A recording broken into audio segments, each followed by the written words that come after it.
এদিন ৰাতি মোৰ দাদা আমাৰ কোঠালৈ আহিছিল। সি ভাবিছিল যে মই শুই আছোঁ।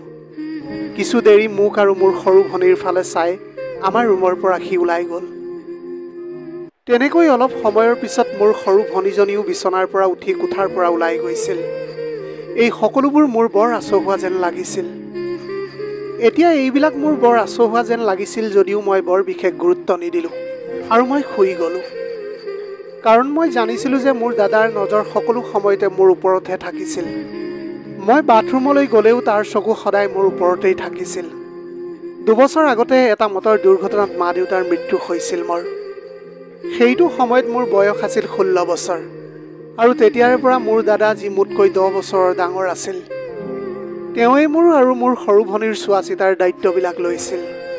তাৰ নাম ৰঘু আৰু সি আমাৰ চহৰৰ এটা প্ৰাইভেট বেংকৰ মেনেজাৰ আছিল। সি মোৰ লগত বেছি কথা পতা নাছিল যদিও মোৰ 15 বছৰীয়া সৰু ভণ্টি পল্লৱীৰ লগত ভালদৰে কথা বতৰা পাতিছিল আৰু সদায় তাইৰ লগত ধেমালিও কৰিছিল। এদিন ৰাতি হঠাৎ সাৰ পাই দেখিলোঁ যে মোৰ সৰু ভনীজনী বিচনাত নাছিল। তেতিয়াই মই দাদাৰ কোঠাৰ পৰা কিছুমান শব্দ শুনিবলৈ পাইছিলোঁ। মই এতিয়া মনে মনে মোৰ বিচনাৰ পৰা উঠি কোঠাৰ পৰা ওলাই আহিছিলোঁ। এনেকৈয়ে উঠি আহি দাদাৰ কোঠাৰ খিৰিকীৰে ভিতৰলৈ জুমি চালোঁ। চোৱাৰ লগে লগে যি দেখিলোঁ সেয়া দেখি মোৰ গোটেই শৰীৰ কঁপি উঠিবলৈ ধৰিছিল। তেতিয়া মই দেখিছিলোঁ যে দাদাই মোৰ সৰু ভণ্টিৰ লগত শুই আছিল। মই সেই সময়ত একো হুলস্থুল নকৰি মোৰ নিজৰ বিচনাত শুই থাকিছিলোঁহি। মই এতিয়া যিকোনো প্ৰকাৰে জানিব বিচাৰিছিলোঁ যে দাদা আৰু ভনীৰ মাজত এইবিলাক কি চলি আছিল। সেইবাবে পিছদিনাই মই মোৰ সৰু ভনীক সুধিছিলোঁ যে, তুমি যোৱা ৰাতি দাদাৰ কোঠাত কিয় শুইছিলা? তেতিয়া তাই মোক কোনো উত্তৰ নিদি মনে মনে তাৰ পৰা আঁতৰি গুচি গৈছিল। কিন্তু এতিয়া মোৰ মনত বহু প্ৰশ্নই খেলিমেলিৰ সৃষ্টি কৰিছিল। এনেকৈ কিছুদিন পাৰ হৈ গৈছিল। এদিন মই স্কুলৰ পৰা অলপ সোনকালে ঘৰলৈ আহিছিলোঁ, কাৰণ মোৰ গাটো ভাল নাছিল। যেতিয়া আহি মই ঘৰ পাইছিলোঁহি, তেতিয়া দেখিছিলোঁ যে মই ঘৰৰ দুৱাৰখন খোলা আছিল। সেইদিনা মোৰ ভণ্টি স্কুললৈ যোৱা নাছিল আৰু দাদাৰো সেইদিনা ছুটি আছিল। সেইবাবেই মই ভাবিছিলোঁ যে হয়তো সি দুৱাৰখন বন্ধ কৰিবলৈ পাহৰিছিল। দুৱাৰখন খুলি পোনে পোনে ভিতৰলৈ সোমাই আহিলোঁ। ভিতৰলৈ সোমাই মই ভনীক মাতিবলৈ ধৰিছিলোঁ, কিন্তু কোনো উত্তৰ নাপালোঁ তাইৰ। এতিয়া এনেকৈ মই মোৰ ৰুমলৈ গৈ চাইছিলোঁ, কিন্তু তাতো ভণ্টিজনী নাছিল। স্কুল বেগটো মোৰ কোঠাত থৈ ভাইটিৰ কোঠালৈ গ'লোঁ মই। ভাইটিৰ কোঠাৰ দুৱাৰখন খুলি দিয়াৰ লগে লগে মই একেবাৰে থতমত খাই গ'লোঁ। মোৰ ভণ্টিজনী অজ্ঞান হৈ বিচনাখনতে পৰি আছিল। খৰধৰকৈ তাইৰ ওচৰলৈ গৈ তাইক মই এতিয়া জগাবলৈ চেষ্টা কৰিছিলোঁ। কিন্তু সেইটো সময়ত তাইৰ অৱস্থাটো একেবাৰে বেয়া হৈ আছিল আৰু তাই ৰঘু দাদা বুলি মাতিবলৈ ধৰিছিল। সেইবাবে মই খৰধৰকৈ ডাক্তৰক ফোন কৰি ঘৰলৈ মাতিছিলোঁ আৰু তেনেকৈ অলপ পিছতে ডক্তৰ আহি পাইছিলহি। ডাক্তৰে তাইক পৰীক্ষা কৰিলে আৰু তেতিয়া ক'লে যে তাইক কিবা এটা মাদক দ্ৰব্য খুৱাই তাইৰ লগত বেয়া কাম কৰিছে। এতিয়া এই কথাটো শুনাৰ লগে লগে মোৰ সন্দেহটো একেবাৰে বিশ্বাসলৈ পৰিণত হৈ গৈছিল, মোৰ দাদাই এই সকলোবোৰ কৰিছে বুলি। সেইবাবেই হয়তো পল্লৱীও বাৰে বাৰে তাৰ নামটো লৈ আছিল। মই লগে লগে পুলিচক ফোন কৰি ঘৰলৈ মাতিছিলোঁ। পুলিচ ঘৰলৈ অহাত মই দাদাই কৰা সকলো কাণ্ড কাৰখানাৰ কথাবিলাক কৈছিলোঁ আৰু এনেকৈ অলপ পিছতে দাদাও ঘৰ আহি পাইছিলহি। তেতিয়া পুলিচে লগে লগে তাক গ্ৰেপ্তাৰ কৰিলে আৰু তাক লগত লৈ গুচি গৈছিল। যোৱাৰ সময়ছোৱাত দাদাই মোৰ ফালে এনেকৈ চাই আছিল যেন তেওঁ কিবা এটা কথাত বৰ অন্তৰত দুখ পাইছে আৰু মোক কিবা এটা ক'বলৈ বিচাৰিছিল। কিন্তু মোৰ সৰু ভনীৰ লগত এই সকলোবিলাক কৰাৰ পিছত আৰু তাৰ মুখত মই একেবাৰে চাবলৈ বিচৰা নাছিলোঁ। 2 দিন ধৰি চিকিৎসালয়ত থকাৰ পিছত পল্লৱীয়ে চেতনা ঘূৰাই পাইছিল। সাৰ পোৱাৰ লগে লগে পল্লৱীয়ে মোক সুধিলে যে দাদা ক'ত আছে। দাদাৰ কথা তাইৰ মুখৰ পৰা শুনি মোৰ বৰ খং উঠি গৈছিল। তেতিয়া তাইক মই লগে লগে ধমক দি ক'লোঁ যে তোৰ লগত ইমান বেয়া এটা কাম কৰাৰ পিছতো প্ৰথমে তই তাৰ নামেই সুধিছ, যিয়ে তোৰ সম্পূৰ্ণ জীৱনটোকে ধ্বংস কৰি পেলালে।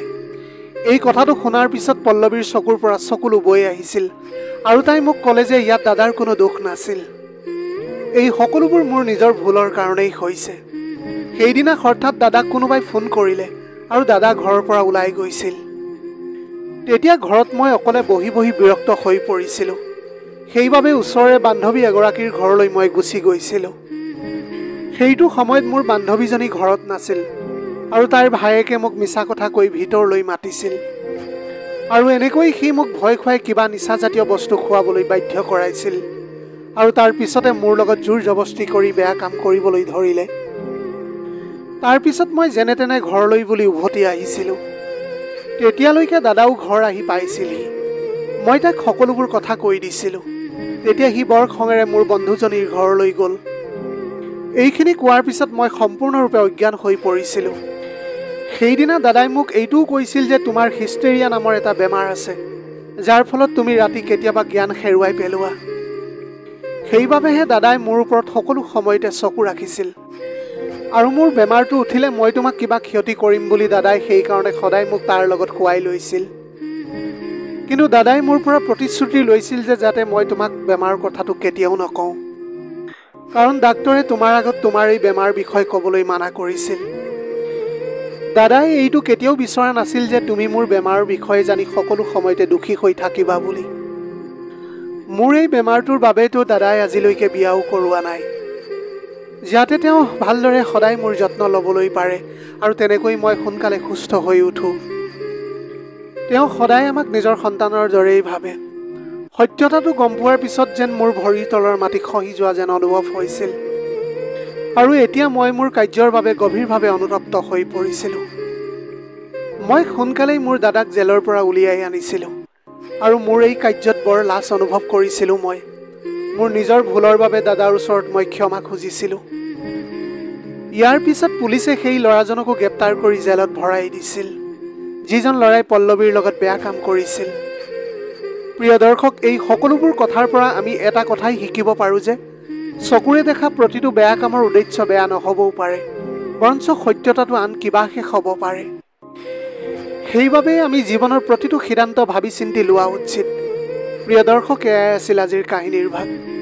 আজিৰ ভিডিঅ'টি কেনেকুৱা লাগিলে জনাব। যদি ভাল লাগিল তেনেহ'লে লগৰ বন্ধু বান্ধৱীসকলৰ মাজত শ্বেয়াৰ কৰিবলৈ নাপাহৰিব। আপোনালোকৰ গোটেই জীৱনটো হাঁহিৰে উপচি পৰক। পাৰিলে দুখীয়াজনক অলপ সহায় কৰিবলৈ চেষ্টা কৰিব। আপোনালোকৰ অকণমান সঁহাৰিয়ে যদি কোনোবা এজন দুখীয়াৰ জীৱনটো সলনি কৰিবলৈ পাৰে, তাতকৈ পুণ্যৰ কাম আৰু এই পৃথিৱীত একোৱেই হ'ব নোৱাৰে। Have a nice day.